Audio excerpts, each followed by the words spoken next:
இன்றைய ஆன்மீக தகவல் நிகழ்ச்சியில் சனி பகவானை பற்றி, அதுவும் பொங்கு சனி என்றால் என்ன, பொங்கு சனி அப்படின்னா எல்லா ராசிகளுக்கும் யோகத்தை கொடுக்குமா அப்படிங்கிற கேள்வியை நிறைய பேர் கேட்டிருக்கீங்க. பொதுவாகவே சனி அப்படிங்கிறது பார்த்தீங்கன்னா, சனி பகவான் அப்படிங்கிறது நவகிரகங்களில் ஒரு கிரகமாக இருந்தால் கூட ஒரு மனுஷாலுடைய முழு வாழ்க்கையை பிரதிபலிக்கக்கூடிய மிகப்பெரிய அற்புதம் இந்த சனி பகவானுக்கு இருக்குது. அப்படிங்கிறது தான் யதார்த்தத்திலும் யதார்த்தமான ஏற்றுக்கொள்ளக்கூடிய ஒரு அங்கமாக இருந்துகிட்டு இருக்குது. அப்படிப்பட்ட இந்த சனி பகவான் சாஸ்திர ரீதியாக இந்த சனி பகவான் பார்த்தீங்க அப்படின்னா ஆயுள் காரகராக, நீதிவானாக, அதே சமயம் கர்மத்துக்கும் தர்மத்துக்கும் அதிபதியாக ஒரு மனுஷாலுடைய வாழ்க்கையில் பிரபல்யம் அப்படிங்கிற விஷயத்தை தொட்டு பார்க்கணும் அப்படின்னா அதற்கு அனுகிரகமாக விளங்கக்கூடிய இந்த மாதிரி பல்வேறு விஷயங்களுக்கு இந்த சனி பகவானுடைய காரகத்துவம் பெருமையாக இருக்குது. அப்படிங்கிறதான் அருமையான விஷயம். அந்த மாதிரியான சனி பகவான் ஜாதக ரீதியாக எந்த இடத்துல இருக்கிறார் அப்படிங்கிறத விட, உங்களுடைய லக்ன ரீதியாக எந்த இடத்துல இருக்கார் அப்படிங்கிறத விட, கோச்சார ரீதியாக பார்த்தீங்க அப்படின்னா ஏழரை சனியாக, அந்த ஏழரை சனியிலேயே பார்த்தீங்கன்னா விரய சனியாக, ஜென்ம சனியாக, பாத சனியாக, அதே சமயம் அஷ்டம சனியாக, அதே சமயத்தில் அர்த்தாஷ்டம சனியாக, அதே சமயத்தில் மருத்துவ சனியாக, இந்த மாதிரி பல்வேறு விதமான அவதாரங்களில் இந்த சனி பகவான் ஒவ்வொருவருடைய வாழ்க்கையில் எட்டி பார்க்குறார். அப்படிங்கிறது தான் ஒரு மிகப்பெரிய விஷயமா இருந்துகிட்டு இருக்குது. ஒருவருடைய வாழ்க்கையில் அதாவது கோச்சார ரீதியாக ஒருவருக்கு இந்த ராசிப்படி இந்த ஏழரை சனியோ அல்லது அஷ்டம சனியோ வந்துட்டு இருந்தால் கூட இதில் பொங்கு சனி அப்படிங்கிறது என்னன்னு பார்த்தீங்க அப்படின்னா, அதாவது உங்களுடைய வாழ்க்கையில் நீங்கள் இந்த உலகத்தில் பிறந்ததுக்கப்புறம் முதலாக வரக்கூடிய சனி பகவான் மங்கு சனின்னு சொல்லக்கூடிய விஷயத்தை சாஸ்திரம் சொல்லி வச்சிருக்குது. மங்கு சனி அப்படின்னு கேட்டிங்கன்னா, ஒரு மனுஷனுடைய வாழ்க்கையில் 30 வயசுக்கு முன்னாடி வரக்கூடிய சனி, அது ஏழரை சனியாகவோ அஷ்டம சனியாகவோ எந்த சனியாக இருந்தாலும் அது மங்கு சனி அப்படிங்கிற விஷயத்தில் சாஸ்திரம் நமக்கு சொல்லி வச்சிருக்குது.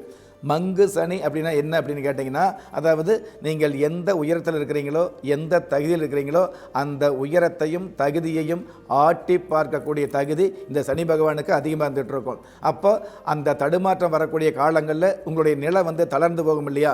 எவ்வளவுதான் தகுதியில் இருந்தால் கூட அந்த தகுதியில் கொஞ்சம் குறைந்து வரக்கூடிய, அதாவது உங்களுடைய புகழ் கொஞ்சம் மங்கக்கூடிய ஒரு சூழல் இருக்கும். அப்படிங்கிறது தான் இந்த மங்கு சனிக்கு உண்டான ஒரு விதியாக இருந்துகிட்டு இருக்குது. சரி, இந்த 30 வயசுக்கு முன்னாடி வரக்கூடிய சனி பகவான் மங்கு சனியாக இருந்தால் கூட 30 வயசுக்கு மேலே வரக்கூடிய சனி என்ன சனின்னு இருக்கும் இல்லையா?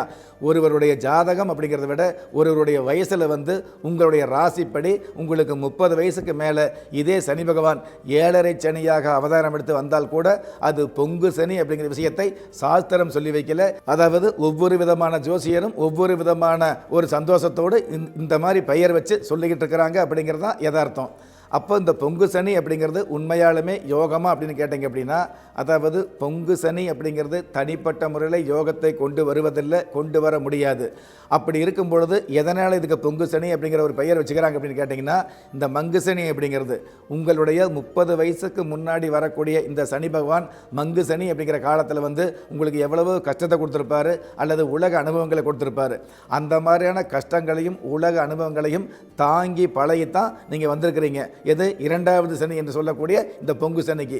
அப்போ இந்த பொங்கு சனி வரும்பொழுது இதே இந்த சனி பகவான் பழைய காலத்தில் கொடுத்த மாதிரி உலக அனுபவங்களை, உலக கஷ்டங்களை எல்லாம் கொடுத்துட்டு இருந்தால் கூட உங்களுக்கு என்ன அப்படின்னா ஒரு சுதாரிப்பு கிடைக்கும் இல்லையா?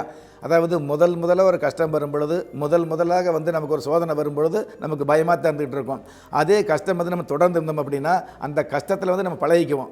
அதாவது கஷ்டம்னு கஷ்டப்படுறதை விட அதே கஷ்டத்தை இஷ்டப்பட்டு ஏற்றுக்கக்கூடிய தகுதி தான் இந்த பொங்கு சனியில் கிடைக்குது. அப்படிங்கிறத உண்மை. அதாவது ஒவ்வொரு சனிக்கும் எந்தெந்த மாதிரியான காரகத்துவம் வந்துட்டு இருக்குது.